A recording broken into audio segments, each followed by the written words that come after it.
Mister Clarke کہہ رہے تھے۔ اس میں اتنی حیران ہونے کی بھی بات نہیں ہے شاہ جہاں، نہ ہی یہ کوئی میرا احسان ہے تم لوگوں پر۔ یہ جو کچھ بنا ہے تمہارے ہی روپے سے بنا ہے۔ ہاں، میں نے اتنا ضرور کیا کہ اپنی بزرگی کا فائدہ اٹھاتے ہوئے تم سے پوچھے بغیر تمہاری رقم کو کچھ کاموں میں لگا دیا ہے۔ دراصل شاہ جہاں، تمہارے ساتھ چلتے ہوئے مجھے 3 سال ہو گئے ہیں۔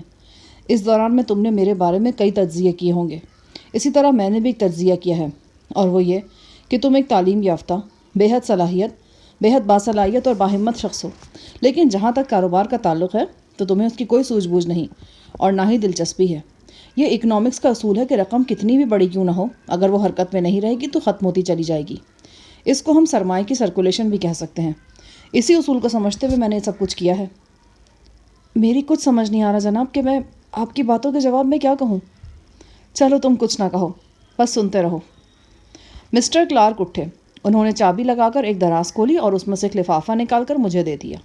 اس لفافے میں 2 بینکس کی 4-5 کیش ڈپازٹ رسیدیں تھیں۔ اس کے علاوہ دونوں بینکوں کی ایکنالجمنٹ بھی تھی، جس میں بتایا گیا تھا کہ میرے اکاؤنٹس میں کتنی رقم جمع ہے۔ ایک اکاؤنٹ میں قریباً 80 لاکھ کا ڈپازٹ تھا اور دوسرے میں جمع شدہ رقم کا حصہ 1 کروڑ سے اوپر تک جا رہا تھا۔ اس کے علاوہ کئی لاکھ کے بیریئر چیکس، بیریئر سرٹیفکیٹ اور بانڈز وغیرہ بھی تھے۔ شاہ جہاں، یہ ساری وائٹ منی ہے، بالکل صاف شفاف اور بے داغ۔ تم اس کو بیچ چوراہے پہ بھی رکھ دو گے نا تو کوئی اس پر انگلی نہیں اٹھا سکتا۔ پاکستانی قانون کے مطابق دفینے کے ایسٹس میں سے حکومت کا شیئر مکمل حساب کتاب کے ساتھ نکال دیا گیا ہے۔ اس حوالے سے اسٹیٹ بینک میں جو رقم جمع کرائی گئی ہیں ان کی رسیدیں سبز فائل میں موجود ہیں۔ اس کے علاوہ متعلقہ محکمے سے کلیئرنس کا سرٹیفکیٹ بھی لے لیا گیا ہے۔ انکم ٹیکس اور ویلتھ ٹیکس کے واجبات بھی کلیئر ہیں۔ تھوڑے بہت اسسمنٹ ابھی باقی ہے، لیکن وہ روٹین ورک ہے، چلتا ہی رہتا ہے۔ ان سارے معاملات کے لیے تمہیں ایک نہایت قابل وکیل ہائر کر کے دیا گیا ہے۔ تمہیں یا تمہارے ساتھیوں کو کوٹیشن کے حوالے سے اگر کوئی بھی مسئلہ پیش آئے تو اسے مناسب طریقے سے وہ حل کر دے گا۔ انہوں نے ایک لمحے کا توقف کیا۔ کروڑ پتی بننا اتنا مشکل نہیں شاہ جہاں جتنا کروڑ پتی بنے رہنا ہے، اور میں چاہتا ہوں کہ تم کروڑ پتی بنے رہو، بلکہ اس سے آگے جاؤ، بہت آگے۔ اسی دوران میں فون کی مدھم سی گھنٹی بجی۔ یہ فون سنگاپور سے تھا۔ مسٹر کلارک اپنے کسی کاروباری دوست کے ساتھ باتیں کرنے لگے۔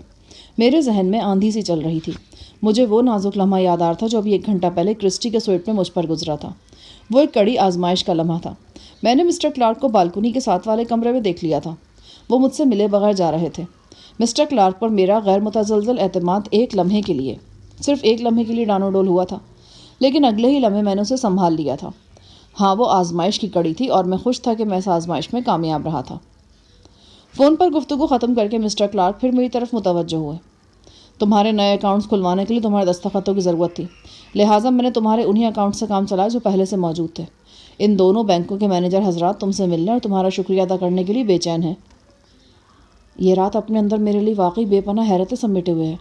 ابھی کچھ دیر پہلے شوخ و چنچل کرسٹی سے ملاقات ہوئی اور اب آپ نے یہ ڈھیر سارے انکشافات فرما دیے۔ کرسٹی بہت پہلے سے جانتی تھی کہ میں تمہیں سرپرائز دینا چاہتا ہوں۔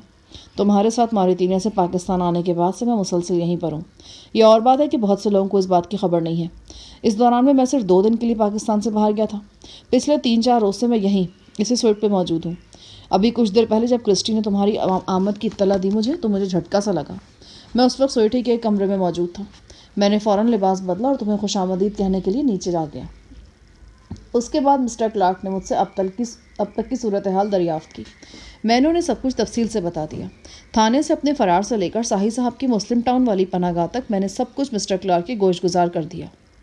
شاہ جہاں، تم نے کئی بار مجھ سے کہا تھا کہ شیخ قاسم کا رویہ تبدیل ہو رہا ہے اور اب وہ پہلے کی طرح خطرناک نہیں رہا، لیکن مجھے یقین تھا کہ وہ عداوت سے باز نہیں آئے گا۔ بہرحال جو بھی ہے، اب خدا کے کرم سے حالات وہ نہیں رہے جو پہلے تھے۔ اب اس کا مقابلہ بے سر و سامان شاہ جہاں سے نہیں۔ اب تمہاری حیثیت اگر اس سے زیادہ نہیں تو کم بھی نہیں ہے۔ اب تم خم ٹھوک کر اس کے مقابل آ سکتے ہو۔ قانونی، معاشی، جسمانی، ہر طرح کی جنگ اس سے لڑ سکتے ہو۔ میں جانتا ہوں کہ ان مادی وسائل کے بغیر بھی تم نے شیخ کے سامنے کبھی کمزوری نہیں دکھائی، مگر مادی وسائل کی اہمیت سے انکار بھی ممکن نہیں ہے شاہ جہاں۔ اس کے علاوہ بھی تمہارے لیے ایک اچھی خبر ہے۔ یوں سمجھو کہ عاصم کی ناک میں نکیل ڈالنے کے لیے میں نے اپنے طور پر بھی بہت کچھ کیا ہے۔ میں پاکستان سے باہر اسی سلسلے میں گیا تھا۔ اس کی تفصیل میں تمہیں بعد میں بتاؤں گا۔ میں جانتا ہوں تمہارے ذہن میں ایک سوال بار بار ابھر رہا ہوگا۔ جو آدھا دفینہ اب تک ملا ہے اس میں 3 تو تم حصے دار تھے، یعنی ان ایسٹس میں سے تمہارے علاوہ صفدر اور زری گل کا بھی حصہ ہے۔ آج میں تمہیں یہ اطلاع دیتے ہوئے خوشی محسوس کر رہا ہوں کہ ان دونوں کا حصہ بھی ہارڈ کیش کی صورت میں میرے پاس موجود ہے۔ یہ رقم اس وقت پاکستان میں ہونی چاہیے تھی، لیکن میری لیگل ایڈوائزری کے مطابق اس میں 1-2 قانونی دشواریاں ہیں۔ بہرحال جس وقت بھی صفدر اور زری چاہیں گے، میں صرف 48 گھنٹے کے نوٹس پر یہ رقم پاکستان لے آؤں گا۔ ممکن تھا کہ میں قانونی دشواری دور کر کے یہ رقم بھی تمہاری رقم کی طرح پاکستان لے آتا، لیکن تمہاری رقم کو میں نے جس طرح یہاں اپنی مرضی سے پھیلایا ہے، شاید ان دونوں کی رقم کو نہیں پھیلا سکتا تھا۔ میں سمجھا نہیں جناب۔ دیکھو، وہ دونوں بھی مجھے تمہاری ہی طرح عزیز ہیں، لیکن جتنا اختیار میں تم پر رکھتا ہوں شاید ان دونوں پر نہیں رکھتا۔ یہ ان دونوں کی رقم ہے، میں چاہتا ہوں کہ وہ انہیں اپنی مرضی اور ثوابدید کے مطابق ہی استعمال کریں۔ آپ شرمندہ کر رہے ہیں جناب، اور اگر میں شرمندہ ہو رہا ہوں تو یقیناً وہ دونوں تو پانی پانی ہو جائیں گے۔ آپ نے جو کچھ ہمارے لیے کیا ہے وہ کوئی بہت ہی اپنا کر سکتا ہے۔ آپ ہر لحاظ سے بہتر سوچنے کی پوزیشن میں ہیں، اس لیے ثوابدید کا تو کوئی سوال ہی پیدا نہیں ہوتا۔ مجھے یقین ہے کہ آپ کی اس بات کے جواب میں ان دونوں کے خیالات بھی 100% یہی ہوں گے۔ مسٹر کلارک نے کہا، خیر، اب ہمیں ان دونوں کے خیالات جاننے کے لیے زیادہ انتظار نہیں کرنا پڑے گا۔ میں نے قانونی مشاورت کا پورا بندوبست کر لیا ہے۔ امید ہے کہ کوئی اور کیس نہ بنا تو چند پیشیوں میں ہی ان کی ضمانتیں ہو جائیں گی۔ کلارک صاحب اپنی جگہ سے اٹھے، الماری میں سے ایک دوسری فائل نکالی۔ انہوں نے یہ فائل میرے سامنے رکھ دی۔ فائل قریباً 150 صفحات پر مشتمل تھی۔ یہ دراصل ان تمام نوادرات اور زیورات وغیرہ کی ایک طویل فہرست تھی جو میں نے انڈیا میں مسٹر کلارک کے حوالے کیے تھے۔ گندھارا آرٹ اور منییچرز وغیرہ کے جو نمونے ایک قومی اثاثے کے طور پر محکمہ آثار قدیمہ کی تحویل میں دینے کے لیے علیحدہ کیے گئے تھے، ان کا اندراج بھی اس فہرست کے خانے میں موجود تھا۔ مکمل فہرست دیکھ کر میں دنگ رہ گیا۔ یہ نہایت مفصل اور جامع فہرست تھی۔ لگتا تھا کہ چھوٹی سے چھوٹی چیز کو بھی اس فہرست سے خارج نہیں کیا گیا۔ ہار کی چین، انگوٹھی کا نگ، چاندی کا ناقابل شناخت ٹکڑا اور ایسی بے شمار چھوٹی چھوٹی اشیاء کی بھی فہرست میں شامل تھیں۔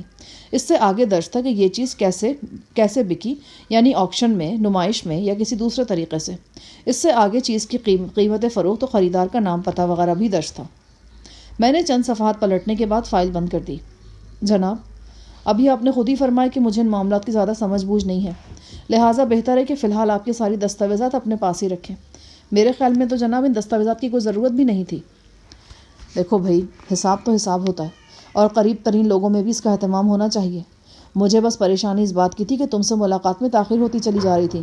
تمہاری تو مجھے کوئی فکر نہیں تھی، لیکن دوسرے لوگوں کی طرف سے ڈر تھا کہ وہ کیا سوچیں گے۔ اتنے مہینے ہو گئے اور نوادرات کی رقم ابھی تک اٹکی ہوئی ہے۔ میں نے موضوع بدلتے ہوئے کہا، اب میرے لیے آپ کو کیا مشورہ ہے؟ کیا مجھے فوری طور پر قانون کا سامنا کرنا چاہیے؟ اس سوال کا جواب اتنا آسان نہیں ہے شاہ جہاں۔ شیخ نے تمہیں پھنسانے کی بھرپور کوشش کی ہے۔ مجھے پتہ چلا ہے کہ ایک اور فوجداری کیس میں بھی تمہارے لیے تیار کیا جا رہا ہے۔ بہتر یہ کہ ابھی قانون کے سامنے آئے بغیر حالات کا جائزہ لیا جائے۔ اس معاملے پر کچھ دیر تک ہم تبادلہ خیال کرتے رہے۔ اسی دوران میں دروازے پر مدھم دستک ہوئی اور کرسٹی اندر داخل ہوئی۔ کلارک صاحب سوالیہ نظروں سے اسے دیکھنے لگے۔ وہ گڑبڑا کر بولی، بس میں یوں ہی دیکھنے چلی آئی تھی، آپ کو کسی چیز کی ضرورت تو نہیں ہے؟ بہت شکریہ، میں بھی آتا ہوں، مسٹر کلارک نے قدرے خشک لہجے میں کہا۔ وہ جیسے آئی تھی ویسے ہی چھپاک سے واپس چلی گئی۔ کلارک صاحب گہری سانس لیتے ہوئے بولے، میرے خیال میں اس لڑکی نے تمہیں ضرور الجھن میں ڈالا ہوگا۔ جی ہاں، ان کی باتوں نے واقعی کچھ پریشان سا تو کیا ہے۔ کچھ نہیں، اس کی ساری باتیں ہارٹ اٹیک کرانے والی ہوتی ہیں۔ یہ میری جان کے لیے مصیبت بنی ہوئی ہے۔ اس سے پیچھا چھڑانے کی بھرپور کوشش کر رہا ہوں، امید ہے کہ کامیابی ہو جائے گی۔ اس نے کوئی بیان وغیرہ دیا تھا کہ یہ آپ کی، میرا مطلب ہے کہ آپ اس سے شادی کرنے والے ہیں؟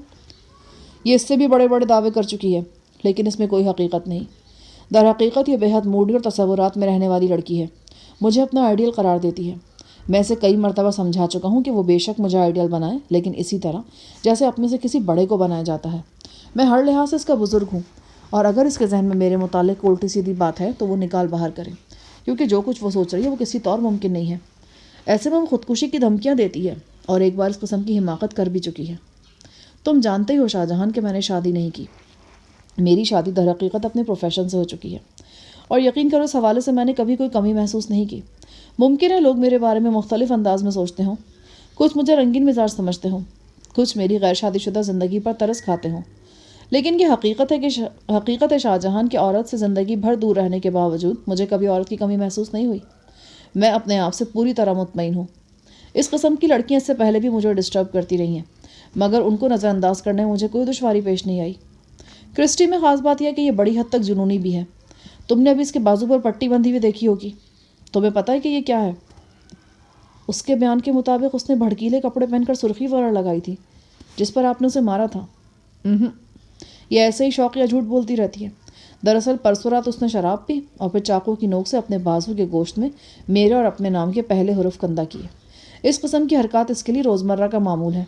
میں اس کا نفسیاتی علاج بھی کروا رہا ہوں۔ پچھلے مہینے جب میں فلوریڈا میں تھا، اس کی ماں اسے لے کر میرے پاس آئی تھی۔ اس نے ہاتھ جوڑ کر کہا تھا کہ اسے مجھ پر پورا یقین اور بھروسہ ہے، میں کرسٹی کو اپنے پاس رکھوں اور اسے راہ راست پر لانے کی کوشش کروں۔ یہ نہ ہو کہ یہ کسی دن کوئی ایسا قدم اٹھا جائے جو سب کی بدنامی کا باعث بنے۔ مسٹر کلارک کے ساتھ گفتگو طویل ہوتی چلی جا رہی تھی۔ ہم ساری رات بھی بیٹھے رہتے تو یہ گفتگو شاید اختتام کی طرف نہ آتی۔ بے شمار سوال اور بے شمار جواب تھے۔ دوسری طرف مسٹر کلارک کا وقت قیمتی تھا اور میں بھی گاڑی میں صاحب کو سوکھتا چھوڑایا تھا۔ میں نے مسٹر کلارک کو اپنا رابطہ نمبر دیا اور ان سے بھی درخواست کی کہ وہ مجھے اپنا نمبر دے دیں۔ مسٹر کلارک نے مجھے 3-4 فون نمبرز دیے۔ سب سے اوپر گولڈ ہوٹل اسلام آباد کا ہی نمبر تھا۔ وہ بولے، اگلے 7-8 روز تک میں تمہارے ہی ہوٹل میں قیام پذیر ہوں۔ تمہارے ہوٹل کے الفاظ نے مجھے ایک بار پھر چونکا دیا۔ جناب، یقین کیجئے مجھے اب بھی یہ سب کچھ ایک سپنے کی طرح لگ رہا ہے۔ آہستہ آہستہ تمہیں یقین آ جائے گا، اور یہ یقین بھی آ جائے گا کہ یہ سپنا ٹوٹنے والا نہیں ہے۔ میرے سامنے میز پر لاکھوں روپے کی ڈپازٹ سلپس پڑی تھیں اور میں یہ سوچ کر حیران ہو رہا تھا کہ اتنا روپیہ اور اتنی پراپرٹی میں کس کام میں لاؤں گا۔ یہ حقیقت تھی کہ دفینے کے تیسرے حصے کی ملکیت حاصل کیے مجھے قریباً 1 سال ہونے کو آیا تھا، لیکن اس 1 برس میں نے ایک بار بھی نہیں سوچا تھا کہ اگر یہ ساری رقم مجھے مل گئی تو اب میں ان کا کیا کروں گا۔ اب اس سرمایہ کو اپنے سامنے دیکھ کر چھوٹی بڑی کئی خواہشوں نے ذہن میں سر اٹھایا تھا، لیکن ان خواہشوں کا تعلق اپنی ذات سے ہرگز نہیں تھا۔ پہلا خیال تو ذہن میں صفدر کا آیا۔ کہا جاتا ہے کہ دولت سے انسان ہر چیز خرید سکتا ہے، تو کیا میں اس دولت سے صفدر کے لیے آنکھیں خرید سکتا تھا؟ اس کے علاوہ بھی کئی ایسے چہرے میرے ذہن کے پردے پر ابھرے جن کے مسائل کا تعلق معاشیات سے تھا۔ نہ جانے کیوں ایک مدت بعد اٹک جیل کے پرسوز آواز والے قیدی نور محمد کا چہرہ بھی تصور میں ابھر آیا۔ وہ قسم پرسی کے عالم میں میری آنکھوں کے سامنے مرا تھا۔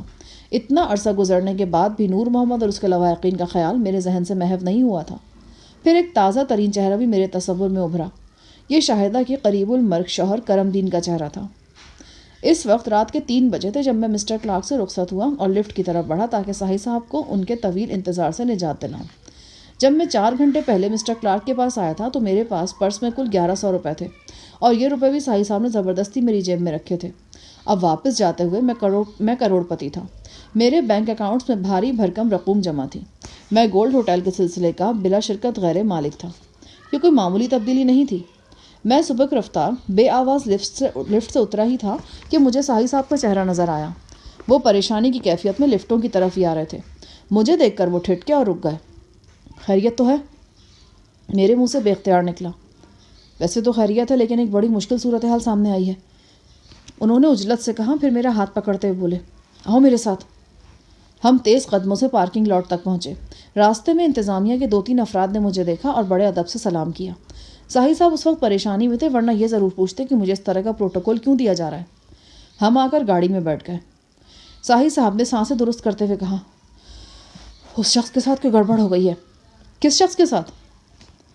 صاحب نے آگے کی طرف جھکے۔ انہوں نے گاڑی میں موجود وائرلیس آن کر دیا۔ 2 سرخ بلب تیزی سے جلنے بجھنے لگے۔ اس کے ساتھ ہی کسی شخص کے بولنے کی آواز بھی آنے لگی۔ یہ شخص بھی یقیناً وائرلیس سیٹ کے سامنے ہی موجود تھا، مگر وہ کافی فاصلے پر تھا، لہٰذا اس کی آواز واضح طور پر ہم تک نہیں پہنچ رہی تھی۔ کمرے میں فاصلہ زیادہ ہونے کی وجہ سے کمرے کی گونج اور دوسرا شور بھی آواز میں شامل ہو گیا۔ میں نے اندازہ لگایا کہ یہ شخص اپنے وائرلیس سیٹ سے کم و بیش 10 فٹ کی دوری پر موجود ہے۔ اس کے الفاظ سمجھ میں نہیں آ رہے تھے، تاہم لب و لہجے اور انداز سے پتہ چلتا تھا کہ وہ مدد کے لیے پکار رہا ہے۔ اپنی فریاد 2-3 بار دہرا کر وہ خاموش ہو گیا۔ یہ کیا چکر ہے صاحب نے مختصراً جو کچھ بتایا وہ اس طرح تھا۔ صاحب یہاں بیٹھ کر میرا انتظار کرتے کرتے بور ہو گئے تھے۔ انہوں نے اپنی گاڑی میں موجود وائرلیس سیٹ کو استعمال کرنا شروع کر دیا۔ یہاں اسلام آباد اور راولپنڈی کی پولیس میں کئی ان کے دوست موجود تھے۔ انہوں نے اپنے دوست احباب سے بات کی۔ جس آخری شخص سے انہوں نے بات کی وہ راولپنڈی پولیس کے ایک سینئر سپرنٹینڈنٹ جمشید غوری تھے۔ جمشید غوری سے صاحب کا رابطہ عجیب انداز سے ہوا۔ کھڑکھڑاہٹ کی آواز آئی اور یوں لگا جیسے وائرلیس سیٹ کے اوپر سے ماؤتھ پیس کو اٹھایا نہیں گیا بلکہ کھڑکھڑایا گیا ہے۔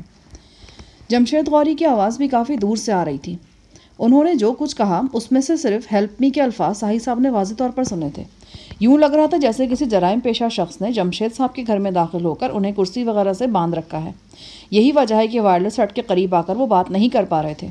شاید انہوں نے وائرلیس سیٹ کو آن کرنے کے لیے کسی چھڑی وغیرہ کا سہارا لیا تھا۔ اب کیا کرنا چاہیے؟ میں نے سوالیہ نظروں سے ساحل صاحب کی طرف دیکھا۔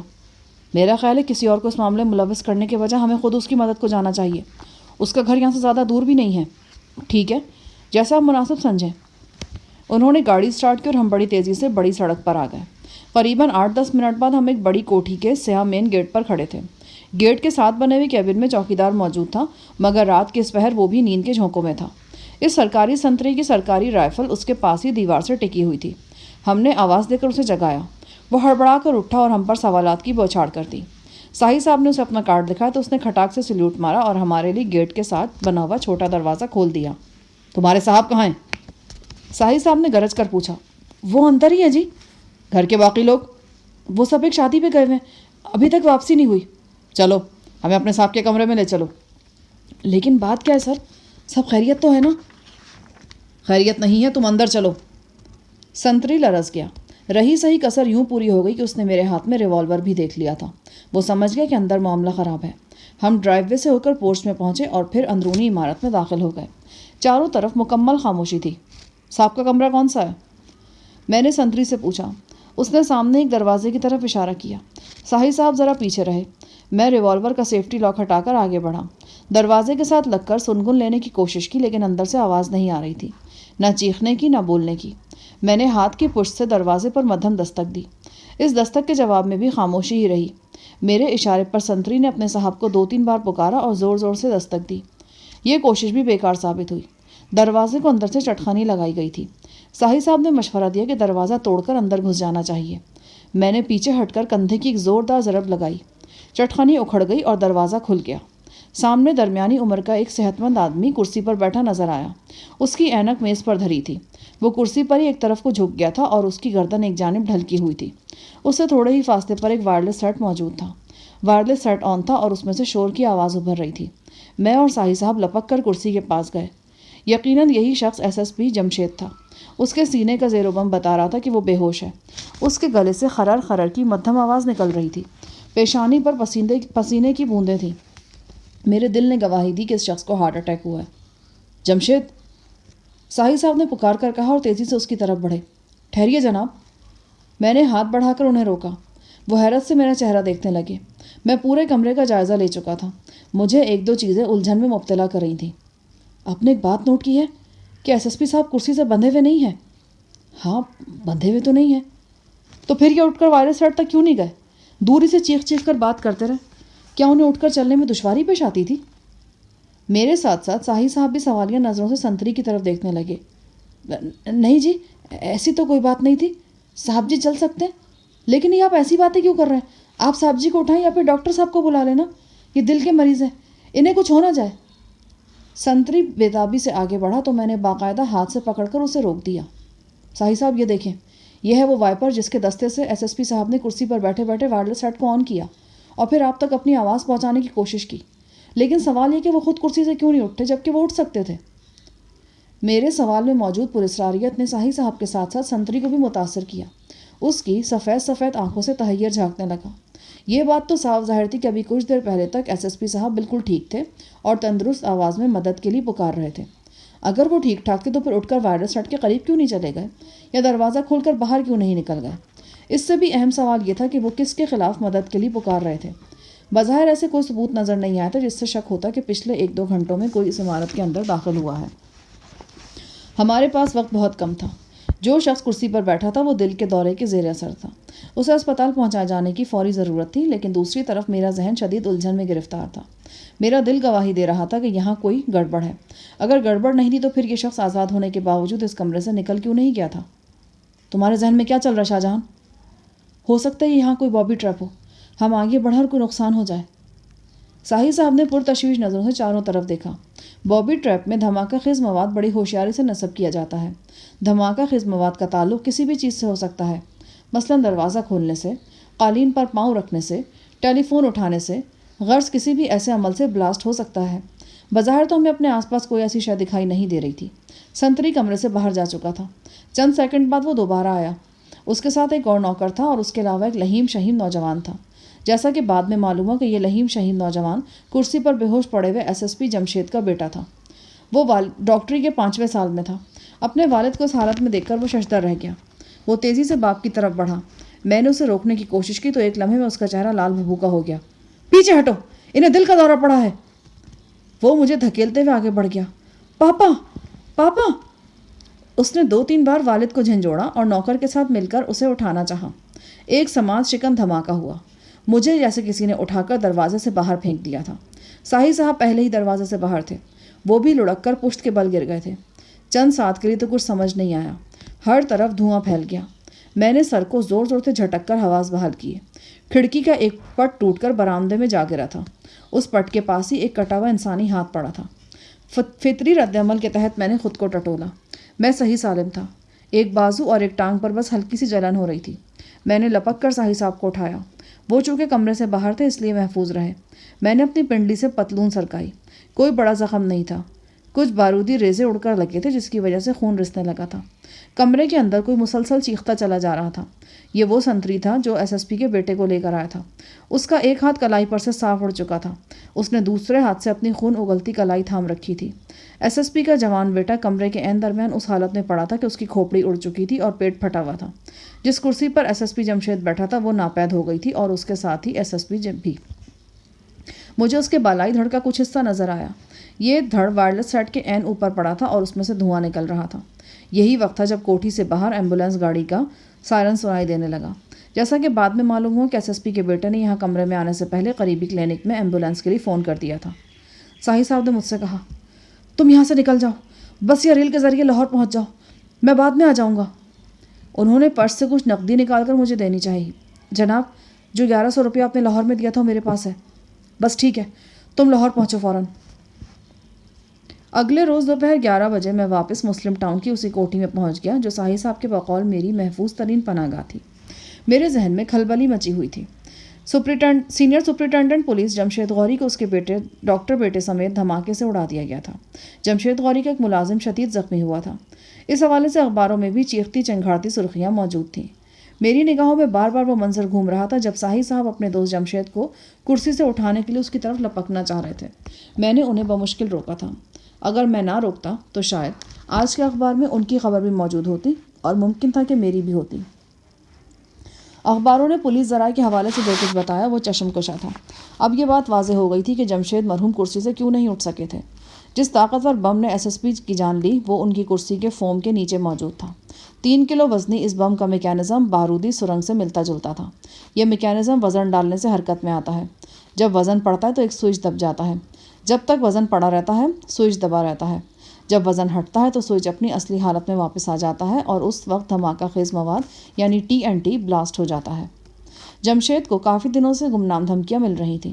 شاید اسی لیے وہ ان دنوں اپنی سیکیورٹی کی طرف سے بہت محتاط تھے۔ صرف 3 دن پہلے انہوں نے بم ڈسپوزیبل یونٹ کو اپنے گھر بلایا تھا اور یونٹ نے پورے گھر کا معائنہ کیا تھا، مگر موت نے شاید اس معائنے کے بعد گھات لگائی تھی۔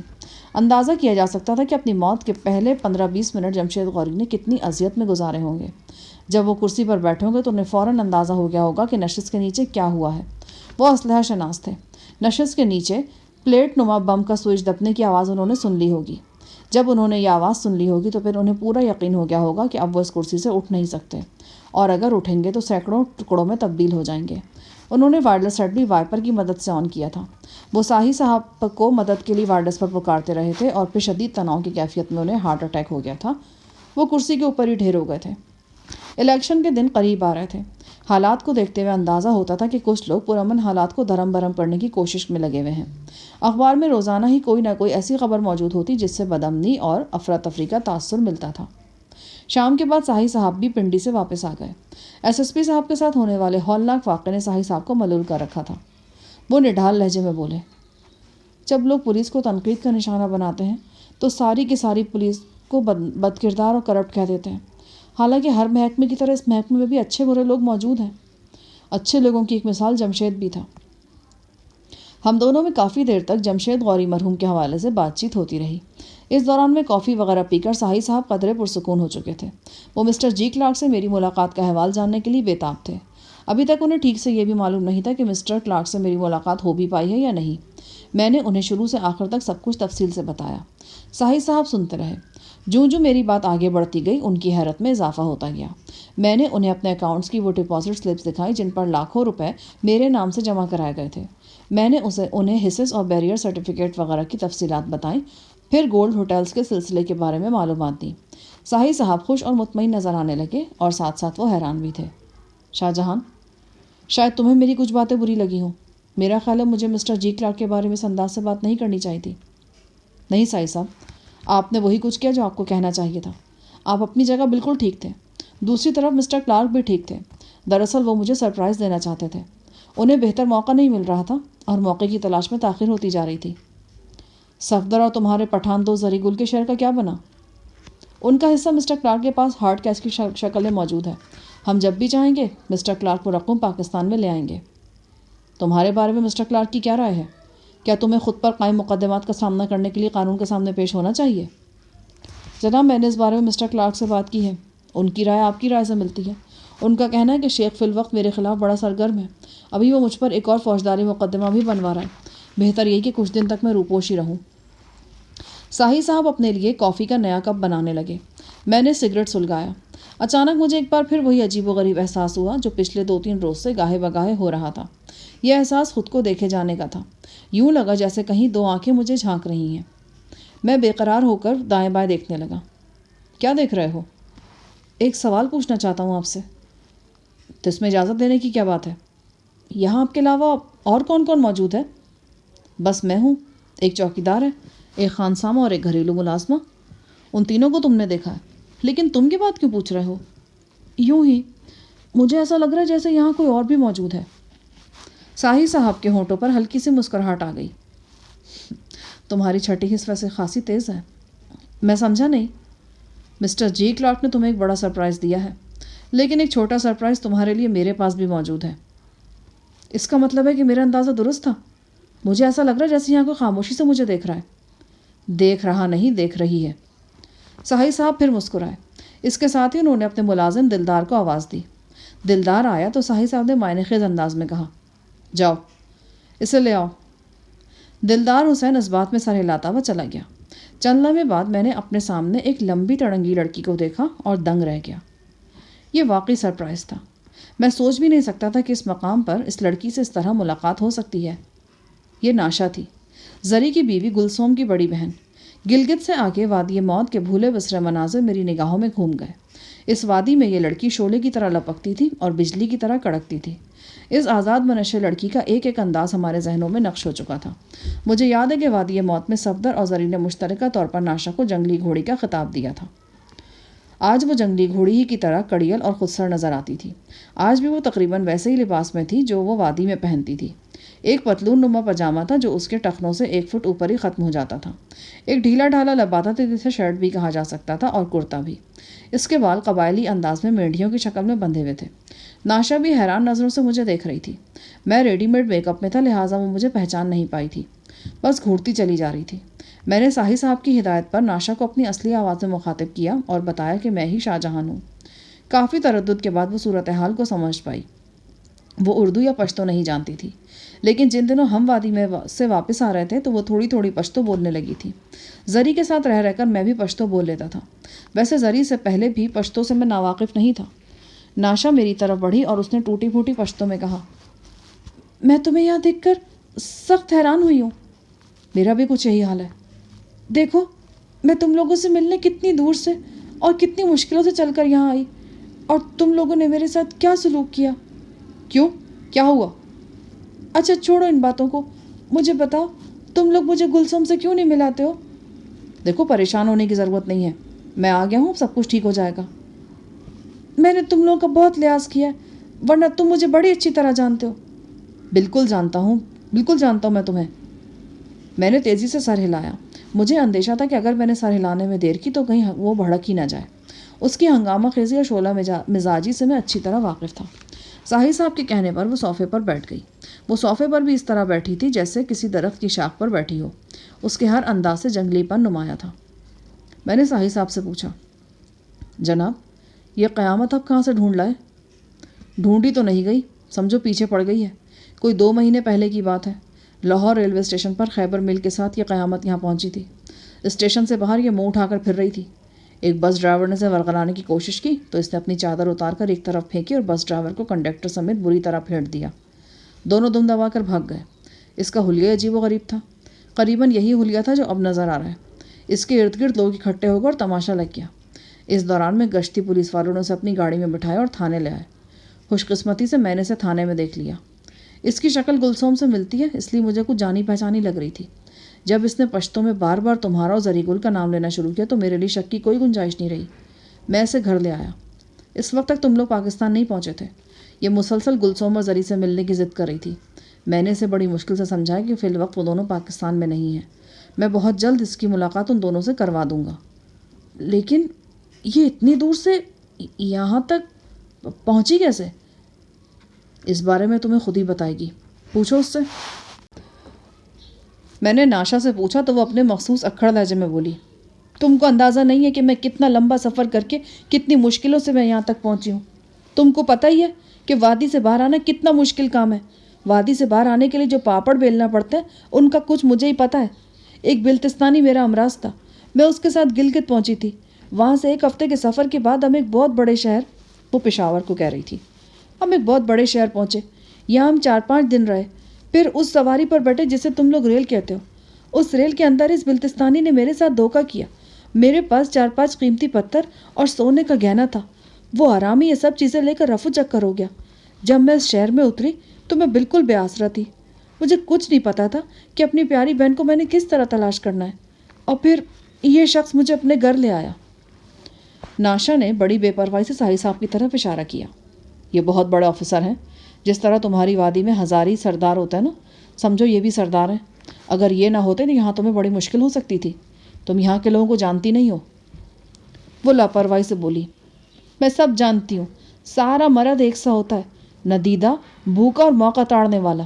شاید ہی چند ایک بھلے مانس ہوتے ہوں گے، لیکن تم ان باتوں کو چھوڑو، بس مجھے گلسوم سے ملا دو۔ تمہیں اندازہ نہیں کہ ہم اس کے لیے کتنا تڑپیں۔ تم پتھر دل لوگ ہو۔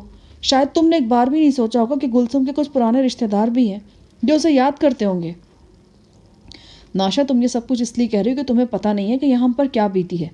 ہم کئی ماہ تک ایک بہت بڑے خوفناک چکر میں پھنسے رہے ہیں۔ بہرحال پریشانی کی کوئی بات نہیں ہے، گلسوم اور زری گل بالکل ٹھیک ہیں۔ مگر وہ تمہارے ساتھ کیوں نہیں ہے؟ اس کی وجہ بھی میں تمہیں بتا دوں گا۔ ابھی ہم باتیں کر ہی رہے تھے کہ ساحل صاحب کا ہمراز سب انسپیکٹر شجاعت اندر داخل ہوا۔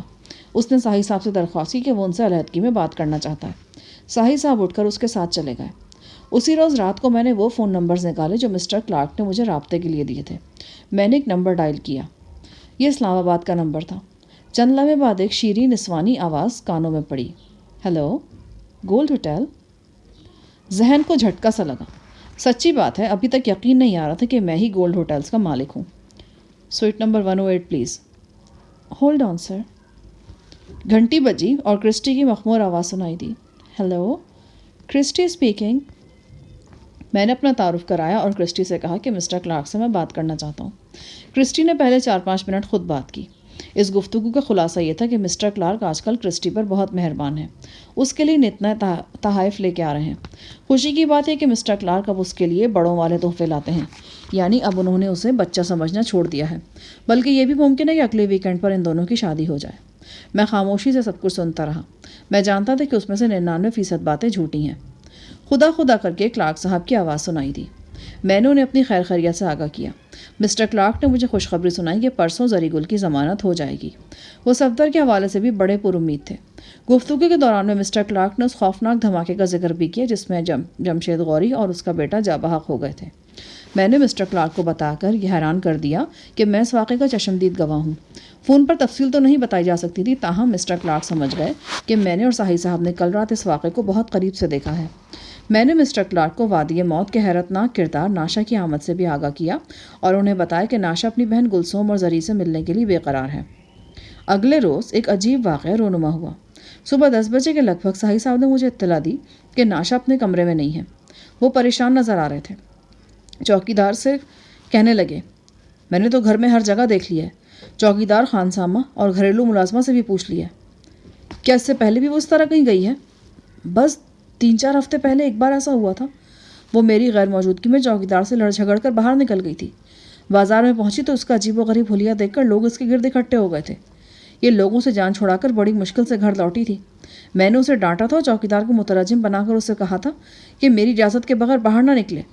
اس کے بعد سے تو اس نے ایسی کوئی حرکت نہیں کی۔ ساحل صاحب پریشانی کے عالم میں باہر چلے گئے۔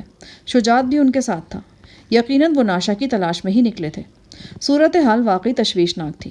ناشا شہر کے ماحول اور یہاں کی اونچ نیچ سے قطعاً ناواقف تھی۔ اوپر سے اس کا حلیہ بھی ایسا تھا کہ وہ فوراً مرکز نگاہ بن جاتی تھی۔ ابھی کل رات ہی گلسوم اور زری کے بارے میں میرے ساتھ اس کی بات چیت بھی ہوئی تھی۔ وہ ان دونوں سے ملنے کے لیے سخت بےتاب نظر آتی تھی۔ غالباً اسے یہ شبہ بھی ہوا تھا کہ اسے جان بوجھ کر گلسوم سے نہیں ملایا جا رہا۔ میں نے سوچا کہیں ایسا نہ ہو کہ وہ زری اور گلسوم کی تلاش میں ہی کہیں نکل گئی ہو۔ دوپہر کے وقت ساحل صاحب واپس آ گئے۔ ان کی صورت دیکھتے ہی مجھے اندازہ ہوا کہ ناشا ابھی تک لاپتہ ہے۔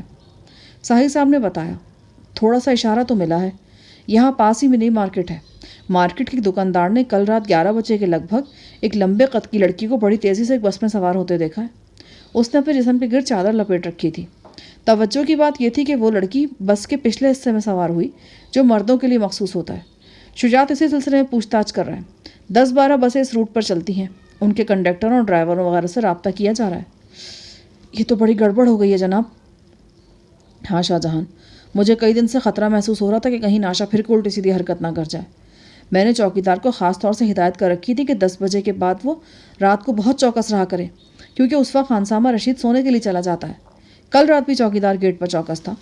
ناشا کوٹھی کی عقبی جانب سے نکلی ہے۔ وہ بندر کی طرح ایک درخت پر چڑھ کر دیوار تک پہنچی اور وہاں سے باہر کود گئی۔ اس کے پاؤں کے نشان وہاں کچی زمین پر موجود ہیں۔ ساحل صاحب، میں اسے بڑی اچھی طرح جانتا ہوں۔ وہ بڑی شعلہ مزاج قسم کی لڑکی ہے۔ مجھے تو ڈر ہے کہیں اس کے ہاتھوں کوئی بندہ نہ ضائع ہو جائے۔ کسی نے اگر اس کے ساتھ ولن کا کردار ادا کرنے کی کوشش کی نا تو وہ بھڑک جائے گی۔ 2-3 بندوں کے ہاتھ پاؤں تو پلک جھپکتے میں ہی توڑ سکتی ہے۔ اسی دوران میں شجاعت کا فون آ گیا۔ ساحل صاحب نے فون ریسیو کیا۔ 8-10 منٹ کی گفتگو کے بعد انہوں نے ریسیور رکھ دیا۔ شجاعت نے بس کے کنڈکٹر کو ٹریس کر لیا۔ کنڈکٹر نے بتایا کہ ایک پاگل سی لڑکی کل رات 10:30 اور 11 کے درمیان منی مارکیٹ اسٹاپ سے بس میں سوار ہوئی تھی۔ وہ مردوں والے حصے میں سوار ہو گئی تھی۔ اگلے اسٹاپ پر کنڈکٹر نے اسے عورتوں والے حصے میں بھیج دیا۔ وہ ہر بات کے جواب میں غوں غاں کر رہی تھی، جس سے اندازہ ہوتا تھا کہ وہ گونگی ہے۔ اس نے کرایہ بھی نہیں دیا۔ وہ بس کے آخری اسٹاپ پہ اتری تھی اور پیدل ہی شادرہ بازار کی طرف چل دی تھی۔ جناب، ممکن ہے کنڈکٹر کو کچھ اور بھی معلوم ہو، لیکن وہ خوف کے سبب چھپا رہا ہو۔ کنڈکٹر اور ڈرائیور دونوں زیر تفتیش ہیں۔ شجاعت خود ان سے پوچھ گچھ کر رہا ہے۔ زری اور گلسوم کو تو ناشا کے بارے میں معلوم نہیں۔ بس مجھ سے غلطی ہو چکی ہے۔ پچھلی ملاقات میں میں نے زری کو بتایا تھا کہ اس کی ایک رشتہ دار اس سے ملنے کے لیے بہت دور سے یہاں پہنچی ہے۔ وہ پہچان گیا تھا کہ وہ گلسوم کی بہن ناشا ہی ہوگی۔ اس کے ساتھ ساتھ وہ بے حد حیران بھی ہوا تھا۔ جناب، پھر تو اس کا جلد سے جلد ملنا اور بھی ضروری ہو گیا ہے۔ کل تک زری کی ضمانت ہونے والی ہے۔ اس کے بعد زری اور گلسوم ناشا سے ملنے کے لیے بے چین ہو جائیں گے۔ پورے 24 گھنٹے مزید گزر گئے۔ میری اور ساحل صاحب کی پریشانی عروج پہ پہنچ چکی تھی۔ پھر ایک ایسی خبر آئی جس نے میرے تمام اندیشے درست ثابت کر دیے۔ صبح 9 بجے کے لگ بھگ میں نے ساحل صاحب کو بڑی جلدی میں تیار ہوتے دیکھا۔ وہ غالباً اپنے گھر جا رہے تھے اور وہاں سے تھانے روانہ ہونے والے تھے۔ مجھے دیکھتے ہی بولے، شاہ جہان، میرا خیال ہے ناشا کا کھوج لگ گیا ہے، مگر خبر کچھ اچھی نہیں ہے۔ کیا مطلب؟ شادرہ کے قریب ایک فیکٹری میں بندہ قتل ہو گیا ہے۔ پتہ چلا کہ یہ کسی پاگل عورت کا کام ہے۔ عورت کا جو حلیہ بتایا گیا وہ ناشا سے ملتا جلتا ہے۔ آپ وہیں جا رہے ہیں؟ ہاں، تم ٹیلی فون کے قریب رہنا۔ جو ہی کوئی واضح بات معلوم ہوئی میں تمہیں اطلاع کر دوں گا۔ ساحل صاحب چلے گئے۔ میں بے قراری سے کمرے میں ٹہلنے لگا۔ شجاعت نے بس کنڈکٹر کے حوالے سے کل بتایا تھا کہ ناشا شادرہ کے قریب ہی بس سے اتری تھی۔ اب یہ واردات بھی شادرہ کی کسی قریبی فیکٹری میں ہوئی تھی۔ اگر ساحل صاحب نے یہ اندازہ لگایا تھا کہ اس واردات کا تعلق ناشا سے ہوگا تو یہ کچھ ایسا غلط اندازہ نہیں تھا۔ ملزمہ کے لیے عجیب حلیے کی پاگل عورت کے الفاظ استعمال کیے گئے تھے۔ یہ الفاظ بھی ناشا ہی کی طرف اشارہ کر رہے تھے۔ میں انتظار کرتا رہا لیکن ساحل صاحب کا فون نہیں آیا۔ سپہر کے وقت وہ خود ہی آ گئے۔ شجاعت بھی ان کے ساتھ تھا۔ دونوں سادہ لباس میں تھے۔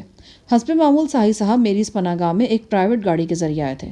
یہ رنگ دار شیشوں والی ایک ڈاٹسن کار تھی۔ ساحل صاحب نے مجھے بتایا 98% امکان اس بات کا ہے کل رات شادرہ کی فیکٹری میں ہونے والی واردات ناشا کے ہی ہاتھوں ہوئی ہے۔ میں نے تو آپ سے پہلے ہی کہا تھا کہ ناشا کا نہ ملنا سنگین مشکلات کا باعث بنے گا جناب۔ تم صحیح کہہ رہے ہو۔ ساحل صاحب نے پریشانی کے عالم میں سر ہلایا اور شجاعت سے گفتگو میں مصروف ہو گئے۔ ان دونوں کی اس پروفیشنل گفتگو سے مجھے جو کچھ واردات کے بارے میں معلوم ہوا وہ کچھ اس طرح تھا۔ کل رات شام کے بعد صادق فاؤنڈری کا چوکیدار عارف خان اپنی ڈیوٹی پر موجود تھا کہ خستہ حال لڑکی اس کے پاس آئی۔ اس کے بال لمبے اور بکھرے ہوئے تھے، اس کے پاؤں میں عجب وضع کے جوتے تھے اور حلیہ بھی عجیب تھا۔ اس نے عارف خان سے پشتو میں بات کی اور اس سے کہا کہ وہ 8 پہر سے بھوکی ہے، وہ خدا کے نام پر اسے کھانا کھلا دے۔ عارف کو اس پر ترس آ گیا۔ وہ لڑکی کو وہیں گیٹ کے پاس بٹھا کر خود اس کے لیے کھانا لینے اپنے کوارٹر میں چلا گیا۔ اسے بمشکل 3-4 منٹ ہی لگے ہوں گے کہ وہ واپس آیا تو لڑکی وہاں موجود نہیں تھی۔ فیکٹری مالک ابراہیم میاں کا بھتیجا فیروز اپنے دفتر میں موجود تھا۔ اچانک چوکیدار عارف خان کو دفتر میں سے شور شرابے کی آواز آئی۔ وہ دفتر کی طرف بھاگا۔ اس نے دیکھا کہ عجیب حلیے والی لڑکی دفتر میں موجود ہے۔ اس کے ساتھ ایک ہٹا کٹا مرد بھی تھا، وہ بھی حلیے سے پٹھان نظر آتا تھا۔ دفتر کے قالین پر فیروز کا لہو لہان جسم پڑا تھا۔ جواں سال پٹھان کے ہاتھ میں وہ کرنسی نوٹ تھے جو اس نے ابھی ابھی سیف سے نکالے تھے۔ چوکیدار عارف خان اس وقت خالی ہاتھ تھا۔ اچانک لمبی تڑنگی لڑکی نے عارف کے سر پر کوئی وزنی شے دے ماری تو وہ چکرا کر گر گیا۔ اس کے حواس بحال ہوئے تو لڑکی اپنے ساتھی کے ساتھ بھاگ چکی تھی۔ قالین پر فیروز کا مردہ جسم پڑا تھا۔ یہ بیان صادق فاؤنڈری کے چوکیدار عارف خان کا تھا۔ اس میں کتنے فیصد سچائی تھی یہ تو تفتیش کے بعد ہی پتہ چلنا تھا۔ چوکیدار عارف کے بیان کے مطابق خستہ حال لڑکی کے ساتھ ایک مرد کا ذکر بھی آ رہا تھا۔ یہ مرد کون ہو سکتا تھا؟ ناشا کے ساتھ تو وادی سے کوئی شخص نہیں آیا تھا۔ وہ 2 ماہ سے ساحل صاحب کی تحویل میں تھی۔ اگر کوئی ہوتا تو ساحل صاحب سے چھپا نہیں رہ سکتا تھا۔ ناشا کے بیان کے مطابق بس ایک بلتستانی تھا جو لاہور پہنچنے سے پہلے اسے دھوکہ دے کر بھاگ گیا تھا۔ فیکٹری کے نائٹ واچ مین عارف کا بیان کئی پہلوؤں سے مشکوک نظر آتا تھا۔ جب اس نے فیروز کے دفتر سے چیخوں کی آواز سنی تو وہ خالی ہاتھ وہاں کیوں گیا؟ اس کے پاس رائفل موجود تھی اور ایسے وقت میں رائفل اس کے پاس ہونی چاہیے تھی۔ عارف کے سر پر جو چوٹ آئی وہ بھی شجاعت کے بقول کو ایسی زوردار نہیں تھی۔ اس چوٹ کی وجہ سے عارف جیسے لمبے تڑنگے پٹھان کا چکرا کر گر جانا اور ارد گرد سے بے خبر ہو جانا مشکوک تھا۔ شجاعت نے کہا، میں نے موقع واردات بڑے غور سے دیکھا جناب۔ ابھی تھوڑی دیر پہلے فنگر پرنٹس کی رپورٹ بھی آ گئی ہے۔ شک ہوتا ہے کہ دفتر میں جو دھینگا مشتی ہوئی ہے وہ ایک مرد اور ایک عورت کے درمیان ہوئی ہے۔ عورت ناشا ہوگی اور مرد ظاہر ہے کہ فیروز تھا۔ یعنی کہ عارف کا یہ بیان غلط ہے کہ ناشا کے ساتھ کوئی آدمی اور بھی تھا؟ لگتا تو ایسا ہی ہے جناب۔ ہو سکتا ہے کہ چوکیدار نے اپنی کھال بچانے کے لیے ناشا کے ساتھی کا کردار اس کہانی میں ڈالا۔ اگر وہ یہ کہتا کہ اس کی موجودگی میں ایک اکیلی لڑکی اس کے صاحب کو جان سے مار گئی ہے اور اسے بے ہوش کر گئی ہے تو یہ اس کی جمع مردی پر حرف والی بات ہوتی نا۔ ہاں یہ بھی ہو سکتا ہے، ساحل صاحب نے کہا، لیکن مجھے تو لگتا ہے کہ یہ سارا بیان بڑی سوچ بچار کے بعد عارف خان کے منہ میں ڈالا گیا ہے۔ انسپیکٹر شجاعت کے ہاتھ میں 4-5 تصویریں نظر آ رہی تھیں۔ یہ تصویریں پولیس کے فوٹوگرافر نے موقع پر اتاری تھیں۔ 2 تصویروں میں مقتول فیروز کی لاش بڑی وضاحت سے دکھائی دے رہی تھی۔ فیروز کے بال لمبے تھے، گلے میں سونے کا لاکٹ صاف نظر آ رہا تھا۔ وہ پینٹ شرٹ میں تھا۔ عمر 24-25 سال سے زیادہ نہیں تھی۔ شکل و صورت سے ہی وہ لاپرواہ قسم کا امیر زادہ دکھائی دیتا تھا۔ اس کے گورے چٹے چہرے پر ناخنوں کے کھرونچوں کے نشانات بڑے واضح تھے۔ یہ نشان یقیناً اس لڑکی کے ناخنوں کے تھے جو فیروز کے دفتر میں داخل ہوئی تھی۔ ساحل صاحب کے خیال میں 98% امکان اسی بات کا تھا کہ وہ لڑکی ناشا ہے۔ مقتول کی موت سر کی شدید ضربات سے ہوئی تھی۔ تصویر میں بھی اس کے سر کا ایک حصہ پچکا ہوا صاف نظر آ رہا تھا۔ پیشانی بدحیت ہو گئی تھی۔ یوں لگتا تھا کہ اس کے سر کو بڑی وحشیانہ طاقت سے دیوار سے پٹکا گیا ہے۔ ساحل صاحب بولے، اب تک جو معلومات حاصل ہوئی ہیں ان کے مطابق فیروز ایک رنگین مزاج نوجوان تھا۔ اپنے تائزاد بھائیوں کی نسبت سے اسے صادق فاؤنڈری کے کاروبار میں بہت کم دلچسپی تھی۔ اس کا باپ جو اس فاؤنڈری میں برابر کا حصے دار تھا کچھ عرصہ پہلے فوت ہو چکا تھا۔ اپنے تائے ابراہیم میاں کے بہت مجبور کرنے پر فیروز نے 1.5-2 ماہ پہلے ہی فیکٹری میں آنا شروع کیا تھا۔ میں نے کہا، ہو سکتا ہے کہ اس فیکٹری میں ناشا کے ساتھ برا سلوک کیا گیا ہو جس پر وہ مشتعل ہو گئی ہو۔ قتل جیسا قدم اس نے کسی معمولی وجہ سے نہیں اٹھایا ہوگا۔ ساحل صاحب نے صوفے کی پشت سے ٹیک لگاتے ہوئے گہری سانس لے کر کہا، پوسٹ مارٹم اور کیمیکل ایگزامنر کی رپورٹ آنے کے بعد ہی کوئی حتمی رائے قائم ہو سکتی ہے۔ پھر جیسے انہیں ایک دم ہی کو نیا خیال آیا، وہ چونک کر بولے، تمہارے لیے ایک اور اطلاع بھی ہے شاہ جہاں۔ اللہ کرے کہ یہ اچھی اطلاع ہو۔ زری گل کی ضمانت ہو گئی ہے۔ بہت تگڑا وکیل تھا، اس نے استغاثے کی ایسی کی تیسی کر ڈالی۔ 4 دن کے اندر اس نے 2 کیسوں میں زری کی ضمانت کرائی ہے۔ چلو یہ تو خوشی کی بات ہے، مگر اب زری اور گلسوم فوراً ناشا سے ملنا چاہیں گے۔ ویسے وہ دونوں ابھی ہیں کہاں؟ اب تک تو گلسوم غزالہ کے ساتھ رئیس احمد کے گھر میں تھی، اب سنا ہے کہ وہ ڈیفینس کی کوٹھی میں منتقل ہو گئی ہے۔ تمہارا دوست زری بھی ضمانت کے بعد سیدھا اسی کوٹھی میں منتقل ہوا ہے۔ اسے گاڑی اور ٹیلی فون وغیرہ کی بھی سہولت فوری طور پر مل گئی ہے۔ میری معلومات کے مطابق یہ سب کچھ مسٹر جی کلارک کی اما پر ہوا ہے۔ وہ صفدر اور زری کے معاملات میں گہری دلچسپی لے رہے ہیں۔ اب اندازہ ہوتا ہے کہ پس پردہ رہ کر انہوں نے صفدر اور زری کے لیے بھی کافی کچھ کیا ہے۔ اندیشہ تھا کہ صفدر کی حالت بہتر ہونے پر شاید اسے اسپتال سے جیل منتقل کر دیا جائے، مگر اب پتہ چلا کہ وہ مزید 3 ہفتے تک اسپتال میں ہی رہے گا۔ اس سہولت کے پیچھے بھی مسٹر جی کلارک کا ہی ہاتھ ہے۔ کیا زری سے کسی طرح رابطہ ہو سکتا ہے میرا؟ ذریعہ صفدر سے رابطہ تمہارے لیے خطرناک ثابت ہوگا۔ یقینی بات ہے کہ تمہیں گرفتار کرنے کے لیے تمہارے دوستوں پر گہری نگاہ رکھی گئی ہے۔ وفاقی پولیس کے 2 اعلیٰ عہدیدار تمہاری گرفتاری میں گہری دلچسپی لے رہے ہیں۔ آج شام پھر مجھے اور تمہارے دوست عالم قریشی کو ہیڈ کوارٹر بلایا گیا ہے۔ صاحب صاحب، قریشی کا خیال رکھیں، میری وجہ سے بیچارے کو بڑی مصیبتیں جھیلنی پڑ رہی ہیں۔ تمہارے کہنے کی ضرورت نہیں ہے شاہ جہاں، مجھ سے جو کچھ بن پڑ رہا ہے میں کر رہا ہوں۔ آج بھی میرا جانا زیادہ ضروری نہیں تھا، میں کل بھی جا سکتا تھا، مگر میں قریشی کی وجہ سے جا رہا ہوں۔ آج پھر آپ زری سے بھی ملاقات کر لیں، اسے ناشا کی گمشدگی کا تو پتہ نہیں ہے۔ میرے اندازے کے مطابق تو نہیں۔ وہ اور گلسوم فوراً ناشا سے ملنا چاہیں گے، آپ انہیں کسی بھی طور ٹالنے کی کوشش کریں۔ اس بارے میں نے سوچ لیا، تم بالکل بے فکر رہو۔ مجھے امید ہے کہ 6-7 دن تک گلسوم اور زری مطمئن رہیں گے۔ انشاءاللہ اس دوران ناشا بھی مل جائے گی۔ ساحل صاحب چلے گئے۔ میں اپنے خیالات کی بھول بھلائیوں میں کھو گیا۔ اگر یہ قتل واقعی ناشا کے ہاتھوں ہوا تھا تو پھر وہ ایک سنگین مصیبت میں گرفتار ہو چکی تھی۔ سوچتے سوچتے میری نگاہ سامنے تپائی پر رکھے اخبار پر گئی۔ 2 سیاسی گروپوں میں ہنگامہ آرائی اور مار کٹائی کی خبر چھپی تھی۔ ایک کارنر میٹنگ میں کرسیاں چل گئی تھیں، سر پھٹے تھے اور ہوائی فائرنگ ہوئی تھی۔ ایسی خبریں ان دنوں اخبارات میں تواتر سے چھپ رہی تھیں۔ مذکورہ خبر شیخو پورہ کے گرد و نواح سے تھی، وہی علاقہ جہاں تھانے سے فرار کے بعد حولدار فیض کے ساتھ میں کئی دن رہا تھا۔ الیکشن کے موسم میں اکثر سیاسی ماحول گرم ہو جاتا ہے، لیکن موجودہ صورتحال اس کے سوا تھی۔ یہاں واضح طور پر کشیدگی پائی جاتی تھی جو مختلف واقعات کی وجہ سے بڑھتی جا رہی تھی۔ اس روز شام کو صاحب صاحب ایک ایسی اطلاع لے کر آئے جس سے 100% ثابت ہو گیا کہ فاؤنڈری میں داخل ہونے والی لڑکی ناشا ہی تھی۔ آج ہم نے موہنی روڈ کے ایک تاجر سمیع اللہ خان کو شامل تفتیش کیا ہے۔ ہمیں ایک مقامی مخبر کے ذریعے معلوم ہوا تھا کہ کل رات سمیع اللہ خان کے گھر میں کوئی لڑکی گئی تھی اور وہ رات بھر وہاں رہی تھی۔ سمیع اللہ راوی روڈ کی ٹمبر مارکیٹ میں دکان کرتا ہے۔ اس نے پہلے تو مخبر کی اطلاع کی تردید کی، مگر پھر ڈرانے دھمکانے پر زبان کھول دی۔ اس کی باتوں سے پتہ چلا کہ کل رات 12 بجے کے بعد آہٹ سن کر وہ اپنے کچن میں پہنچا تو اسے وہاں ایک عجیب و غریب صورت نظر آئی۔ اس نے جو حلیہ پولیس کو بتایا وہ 100% ناشا کا ہے۔ سمیع اللہ کا کہنا ہے کہ جنگلی لڑکی کے لباس پر خون کے دھبے بھی تھے۔ وہ فریج کھولے بیٹھی تھی اور اس میں جو کچھ اس کے سامنے آ رہا تھا وہ کھاتی چلی جا رہی تھی۔ سمیع اللہ نے دوڑ کر اپنا ریوالور اٹھا لیا اور کوشش کی کہ لڑکی کو کچن کے اندر ہی بند کر دے، لیکن وہ اس کی توقع سے زیادہ تیز اور طاقتور نکلی۔ بڑی دلیری کے ساتھ جھپٹا مار کر اس نے سمیع کے ہاتھ سے ریوالور چھین لیا اور اسے دھکا دے کر فرش پر گرا دیا۔ مگر پھر پتہ نہیں کیا ہوا کہ اس نے ریوالور بھی فرش پر دے مارا، خود دیوار سے ٹیک لگا کر بیٹھ گئی اور رونے لگ گئی۔ سارے اہل خانہ اکٹھے ہو گئے۔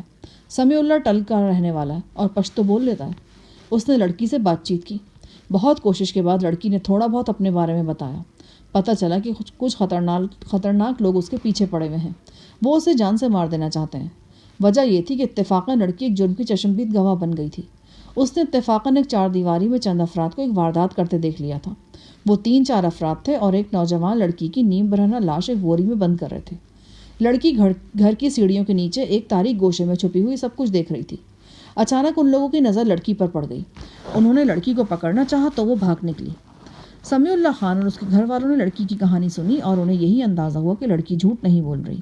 انہوں نے لڑکی سے اس کے لباس پر موجود خون کے دھبوں کے بارے میں پوچھا۔ لڑکی یہ کہہ کر ٹال گئی کہ یہ خون اس کی نکسیر پھوٹنے سے لگا ہے۔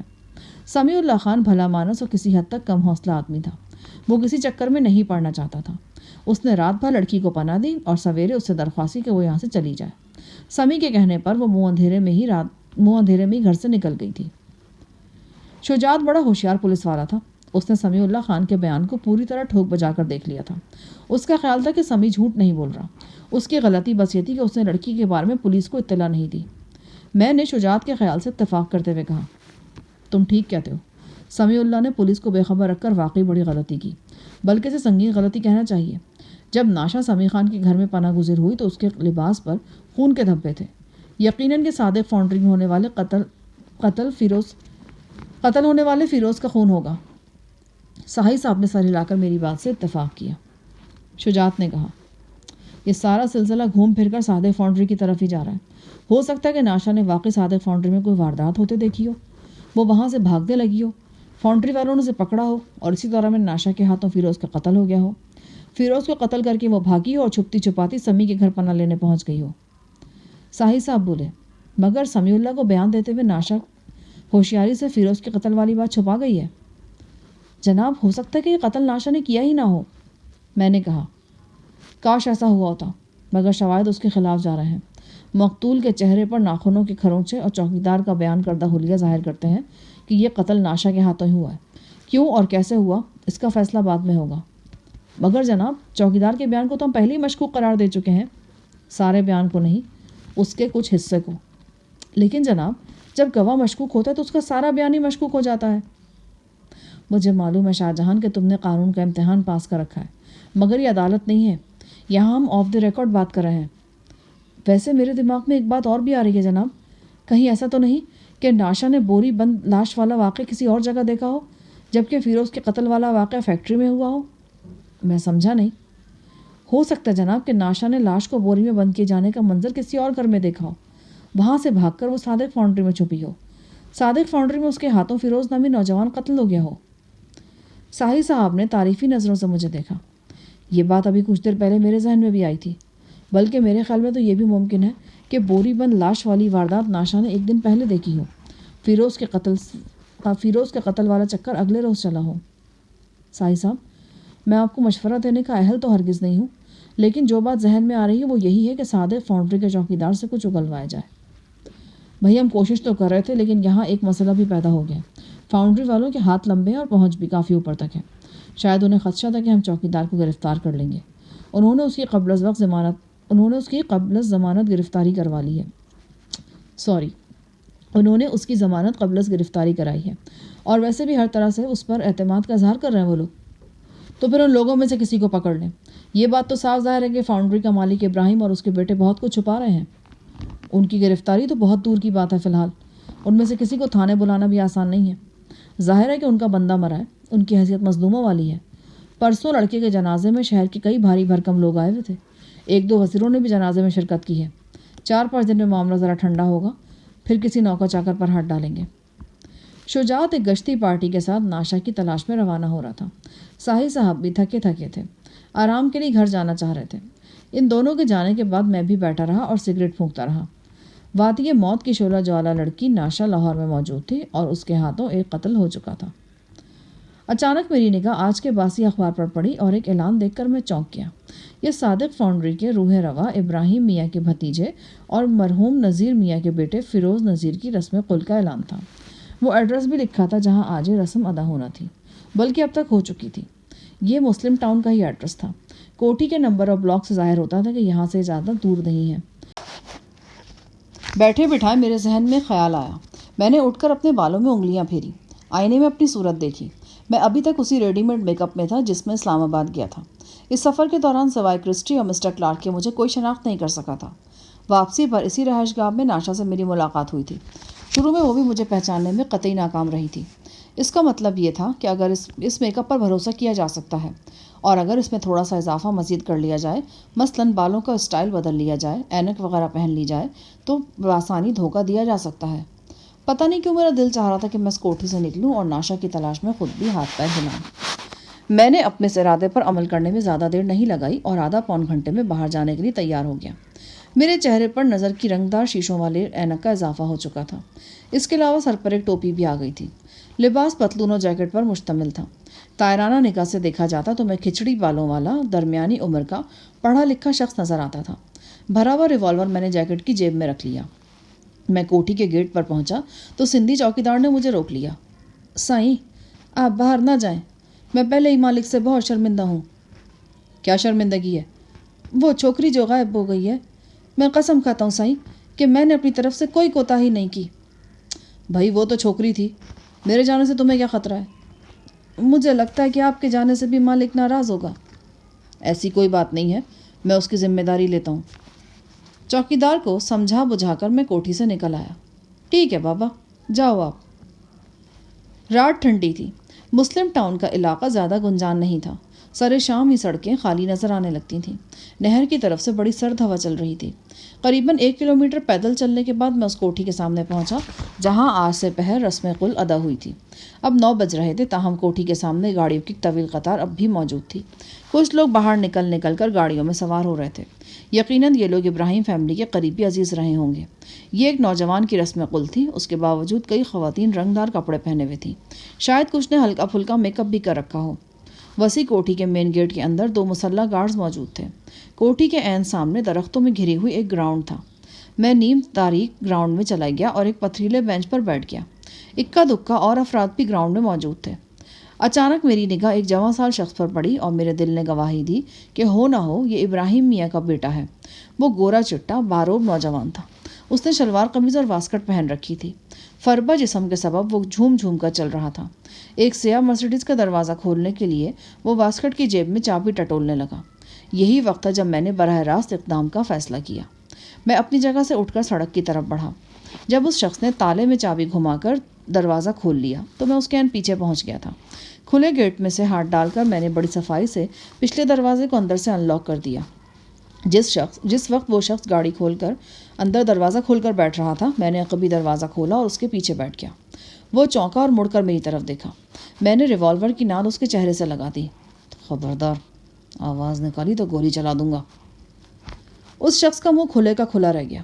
اپنی طرف کا دروازہ پہلے ہی بند کر چکا تھا۔ میں نے پچھلا دروازہ بند کیا اور اسے گاڑی آگے بڑھانے کا حکم دیا۔ وہ منمنایا، دیکھو اگر تمہیں پیسوں کی ضرورت ہے تو میں تمہیں دے دیتا ہوں، تم گاڑی سے نکل جاؤ۔ مجھے پیسوں کی نہیں، تمہاری ضرورت ہے، اور تمہاری ضرورت بھی جب تک ہے جب تک تم میری بات مانو گے۔ دوسری صورت میں ابھی فائر کر کے تمہارا قصہ پاک کر دوں گا۔ کیا تم گاڑی چھیننا چاہتے ہو؟ کچھ بھی چھیننا نہیں چاہتا، بس تم سے چند ضروری باتیں کرنا چاہتا ہوں۔ زیادہ سے زیادہ آدھا گھنٹہ لگے گا، اس کے بعد تم جانے کے لیے آزاد ہوگے۔ وہ تھوڑی دیر تک غیر یقینی کیفیت میں مبتلا رہا، مگر جب میں نے اس کی چربی دار گردن پر ریوالور کا دباؤ بڑھا دیا تو اسے گاڑی چلاتے ہی بنی۔ دلچسپ بات یہ تھی کہ اس واقعے کے دوران ایک مسلح گارڈ ہم سے صرف 5-6 گز کے فاصلے پر موجود تھا۔ اس نے 1-2 بار اپنے مصیبت زدہ مالک کی طرف دیکھا، مگر اسے یہ اندازہ نہ ہو سکا کہ اسے اغوا کیا جا رہا ہے۔ کوٹھی سے قریباً 2 کلومیٹر آگے جا کر میں نے گاڑی ایک زیر تعمیر مارکیٹ کے احاطے میں رکوا دی۔ یہ مارکیٹ ایک ذیلی سڑک پر واقع تھی اور اس امر کا خطرہ نہیں تھا کہ کوئی آتے جاتے ابراہیم فیملی کی کار یہاں کھڑی دیکھ لے گا۔ جس شخص کو میں گن پوائنٹ پر لایا تھا اس کا نام راہیل تھا۔ میری توقع کے مطابق وہ ابراہیم میاں کا بیٹا تھا۔ 6 بھائیوں میں اس کا نمبر اوپر سے دوسرا تھا۔ راہیل میاں خاصا ہوشیار چالاک شخص تھا۔ وہ راستے میں بھی مسلسل بولتا رہا۔ وہ بات چیت کے ذریعے مجھے آمادہ کرنا چاہتا تھا کہ میں اسے رہا کر دوں۔ اس کے علاوہ اس نے ایک اور چالاکی بھی کی۔ سگریٹ سلگانے کے لیے جب اس نے ڈیش بورڈ میں سے لائٹر نکالا تو بڑی صفائی سے ٹیپ ریکارڈر کا خاص بٹن پش کر دیا تھا۔ بظاہر دکھائی نہیں دے رہا تھا، مگر میرا دل کہہ رہا تھا کہ ٹیپ ریکارڈر آن ہے اور ہماری آوازیں ریکارڈ کر رہا ہے۔ گاڑی رک گئی تو میں پچھلی سیٹ پر ہی ایسے زاویے سے بیٹھ گیا کہ راہیل کا چہرہ دیکھ سکتا تھا۔ سردی میں بھی اس کے سرخ و سفید چہرے پر پسینے کی نمی نمودار ہو رہی تھی۔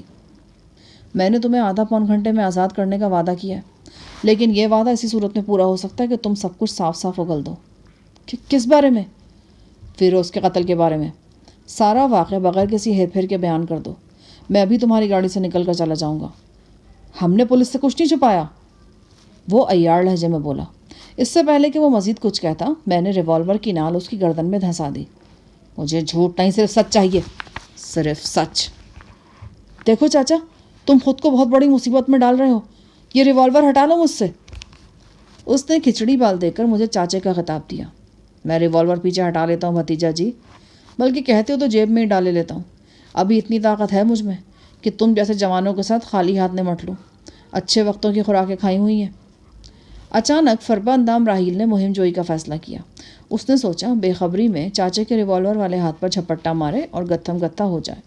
جو ہی میں نے اسے حرکت کرتے دیکھا، جوابی کارروائی کی۔ اپنے ریوالور کو اس کی زد سے دور ہٹا کر میں نے دایاں ہاتھ استعمال کیا۔ راہیل کا انگوٹھا میرے ہاتھ میں آ گیا۔ میں نے بے دردی سے انگوٹھا مروڑا۔ راہیل مجھے دبوچنا چاہ رہا تھا۔ انگوٹھا شدت سے مڑا تو وہ نشست پر ہی دوہرا ہو گیا۔ مرسیڈیز کے اندر ہڈی ٹوٹنے کی آواز صاف سنائی دی۔ راہیل کے ہونٹوں سے کربناک کرہ نکل گئی۔ غصے اور تکلیف سے بے قابو ہو کر اس نے ایک بار پھر مجھ پر جھپٹنے کی کوشش کی، مگر اس مرتبہ اسے پہلے سے بھی زیادہ دردناک صورتحال کا سامنا ہوا۔ ٹوٹا ہوا انگوٹھا میری گرفت میں تھا۔ وہ مڑا تو راہیل کی چیخیں نکل گئیں۔ بیٹا، جب کسی کو چاچا کہتے ہیں تو اس کے ساتھ ہاتھا پائی نہیں کرتے۔ چھوڑو مجھے، میں تمہارے اس کی دھمکی آمیز آواز حلق میں ہی گھٹ کر رہ گئی۔ وہ کربناک انداز میں کرہانے لگا۔ زخمی انگوٹھے نے اس کے ساتھ وہی کیا جو ناک میں کیا جانے والا سوراخ سرکش جانور کے ساتھ کرتا ہے۔ گالیوں سے، دھمکیوں اور دھمکیوں سے نرم لہجے تک کا فاصلہ راہیل نے 5-10 منٹ میں طے کر لیا۔ آخر وہ مجھے اصل صورتحال بتانے پر آمادہ ہو گیا، یعنی ایک فرما بردار بھتیجے کی حیثیت سے اس نے اپنے چاچے کی بات مان لی۔ اس نے کرہاتے ہوئے کہا، یہ بات درست ہے کہ وہ لڑکی فیکٹری میں اکیلی آئی تھی، اس کے ساتھ کوئی بندہ نہیں تھا؟ کیا وہ چوکیدار عارف خان سے کھانا مانگنے آئی تھی؟ نہیں، وہ مین گیٹ سے باہر کاٹ کباڑ کے ڈھیر کے پیچھے چھپی ہوئی تھی۔ چوکیدار نے اسے دیکھ لیا اور پکڑ کر فیکٹری میں لے آیا۔ بولتے رہو، میں بار بار تمہارا پلے کا بٹن آن نہیں کر سکتا۔ پلے کے بٹن سے میری مراد اس کا انگوٹھا ہی تھا۔ راہیل نے مجھے کینہ توز نظروں سے گھورتے ہوئے کہا، چوکیدار عارف اسے دفتر میں فیروز کے پاس لے گیا۔ چوکیدار نے فیروز کو بتایا کہ یہ لڑکی چوری کی نیت سے فیکٹری کے اسکریپ میں چھپی ہوئی تھی۔ یہاں لڑکی نے ایک دم فیروز پر حملہ کر دیا اور ایک دم راہیل کے ہونٹوں سے چیخ نکل گئی۔ دیکھو بھتیجے، مجھے سنسر شدہ فلم نہیں چاہیے، جو کچھ ہوا پوری تفصیل سے بتاؤ۔ ایک اکیلی لڑکی یہ ہمت کیسے کر سکتی کہ وہ 2 ہٹے کٹے مردوں سے بھڑ جائے، جبکہ ان میں سے ایک کے پاس بھری ہوئی رائفل بھی ہو؟ یہ بات تو بالکل طے ہے کہ جس وقت لڑکی نے فیروز پر حملہ کیا اس وقت دفتر میں ان دونوں کے علاوہ اور کوئی نہیں تھا۔ فنگر پرنٹس کی رپورٹ بھی یہی ظاہر کرتی ہے۔ مجھے بتاؤ، کیا تم پولیس والے ہو؟ میں تمہیں پہلے بھی کہہ چکا ہوں، میرا پولیس سے کوئی تعلق نہیں۔ سمجھو اس لڑکی سے مجھے بھی کوئی نقصان پہنچائے، اسے ڈھونڈنا میرے لیے ضروری ہے۔ اگر تم پولیس نہیں ہو تو پھر فنگر پرنٹ کے بارے میں تمہیں کیسے معلوم؟ تم ان چکروں میں مت پڑو، میرے اپنے ذرائع ہیں۔ تم مجھے 2-3 دن کی مہلت دو تو میں تمہیں یہ بھی بتا سکتا ہوں کہ تمہاری کتنی سہیلیاں جن کے بارے میں تمہاری بیوی کو کچھ نہیں پتا، یا پھر یہ کہ تم نے اپنے انکم ٹیکس اور ویلتھ ٹیکس میں کہاں کہاں گھپلے کر رکھے ہیں۔ میرا خیال تھا، لگتا تھا کہ میرے اندھیرے میں چھوڑے ہوئے تیر نشانے کے قریب لگے ہیں۔ راہیل خشک ہونٹوں پر زبان پھیر کر بولا، میں چلو شاباش نا، سارا واقعہ سنسر کیے بغیر بتاؤ۔ جواب میں راہیل نے رک رک کر اور ہونٹوں پر زبان پھیر پھیر کر جو کچھ بتایا اس کا خلاصہ کچھ یوں تھا۔ چوکیدار اپنے 2 ساتھیوں کے ساتھ مل کر ناشا کو دبوچنے میں کامیاب ہوا تھا اور اسے فیروز کے دفتر لے گیا تھا۔ فیروز عیاش طبع نوجوان تھا۔ گھبرائی ہوئی اکیلی لڑکی کو دیکھ کر اس کی نیت خراب ہو گئی۔ فیروز خاصا کڑیل جوان تھا، اسے توقع تھی کہ وہ ناشا کو ڈرا دھمکا کر بآسانی اپنا مطلب نکال لے گا، اور اگر اس نے مزاحمت کی تو بھی وہ اپنی جسمانی طاقت کے بلبوتے پر اس پر قابو پا لے گا۔ فیروز نے عارف کو نکال دیا اور خوب رو ناشا کو ڈرانا دھمکانا شروع کر دیا۔ جب وہ دست درازی پر اترا تو ناشا بے پھر گئی۔ اس نے وحشیانہ انداز میں فیروز پر حملہ کیا۔ اس نے 1 سے زائد مرتبہ فیروز کا سر اتنی زور سے دیوار پر پٹکا کہ اس کی کھوپڑی پچک گئی۔ وہ موقع پر ہی جاں بحق ہو گیا۔ فیروز کی چیخیں سن کر چوکیدار عارف اور اس کا ایک ساتھی دفتر کی طرف بھاگے۔ عین اسی وقت ناشا بھی دروازہ کھول کر باہر نکلی۔ اس نے چوکیدار عارف کو زور سے دھکا دیا کہ وہ لڑکھڑاتا ہوا ایک دیوار سے ٹکرا گیا۔ رائفل بھی اس کے ہاتھ سے نکل گئی۔ چوکیدار کے سر پر جو چوٹ لگی تھی وہ اسی دھکے کی وجہ سے تھی۔ بعد ازاں فیکٹری میں اور ارد گرد کے کھیتوں میں ناشا